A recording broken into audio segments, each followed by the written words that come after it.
अब आपको अजब गजब नेताओं से मिलवाते हैं जिनको पता होता है कि वो चुनाव हारने वाले हैं, फिर वो चुनाव लड़ते हैं। इनमें से कोई नेता चाय की दुकान लगाता है तो किसी ने अपनी सरकारी नौकरी छोड़ दी है। हैरान करने वाली बात यह है कि लोकसभा चुनाव लड़ रहे ये नेता एक दो नहीं बल्कि कई चुनाव हार चुके हैं।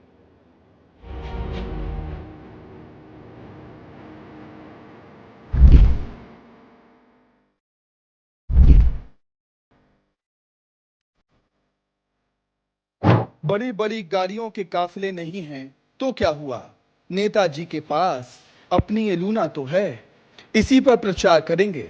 ध्यान रखने के लिए और साथ चलने के लिए समर्थक भी नहीं है तो क्या हुआ, खुद ही इस तरह अपना ध्यान रखकर अकेले प्रचार कर लेते हैं। तस्वीरों में नजर आ रहे ये छत्तीसगढ़ के सरगुजा से लोकसभा चुनाव लड़ रहे सुजान बिंद, जो सरकारी अस्पताल में वार्ड बॉय की नौकरी छोड़ चुनाव लड़ रहे हैं। इनको महान गणतंत्र पार्टी ने उम्मीदवार बनाया है। मुझे चतुर्श्रेणी का पद मिला और मैं काम करने लगा।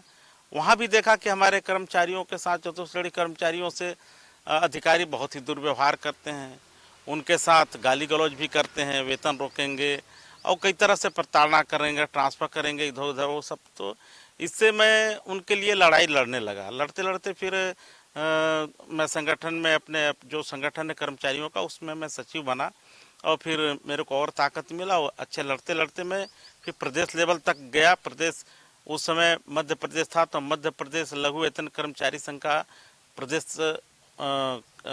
उपाध्यक्ष था और फिर छत्तीसगढ़ राज्य बना तो प्रदेश महामंत्री भी बना।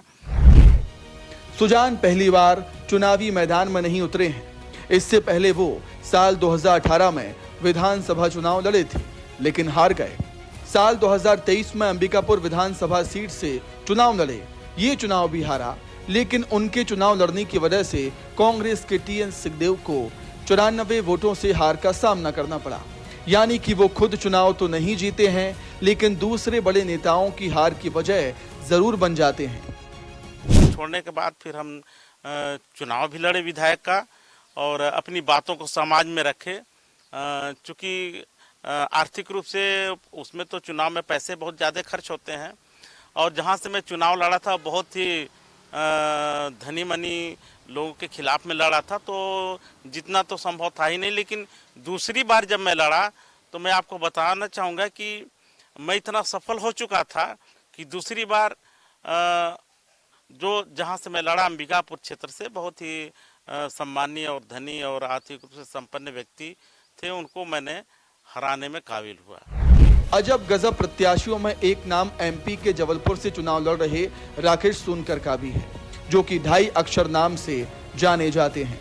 राकेश सोनकर अब तक 13 चुनाव लड़ चुके हैं और हार भी चुके हैं। इनमें विधानसभा, लोकसभा और मेयर का चुनाव भी है।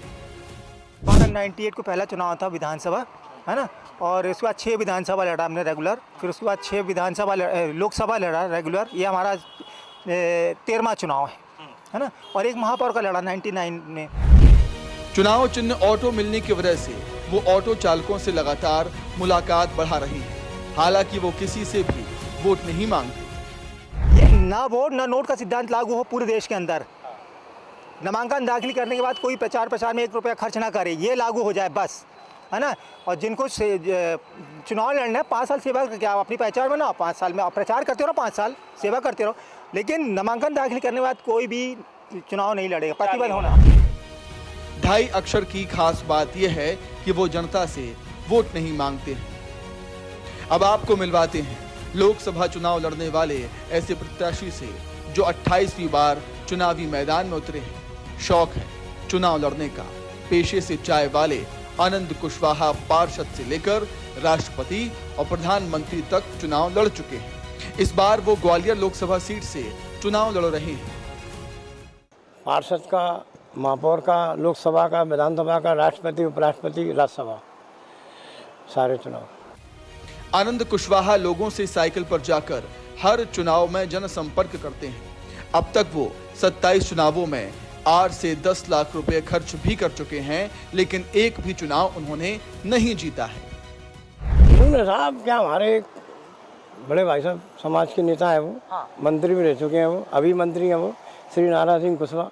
1994 में मेरा पहला चुनाव था, उनका ही पहला चुनाव था पार्टी से। मैं निर्दलीय फार्म भरा था, मैंने थोड़ा मेरे से ना शब्द बोल दिया था मेरी गरीबी के प्रति, इसलिए मैं जो चुनाव जब तक इनको अपने वोटों से हरा नहीं लूँगा, जब चुनाव लड़ता रहूँगा मैं। तो प्रॉब्लम था ना, वो लखपति थे, हम गरीब थे, हमने चुनाव लड़ा था, वो मेरे तो अशब्द बोल गए थे मेरे उस टाइम पर। मेरा चाय का होटल है वो आड़ दिया था उस टाइम पर। जब से मैंने चुनाव कि जब तक इनको अपनी वोटों से हरा नहीं लूँगा, जब तक मैं चुनाव लड़ता रहूँगा। ऊपर वाले ने ऐसा करा कि 2018 में वो मेरे 121 वोटों से चुनाव हार गए थे।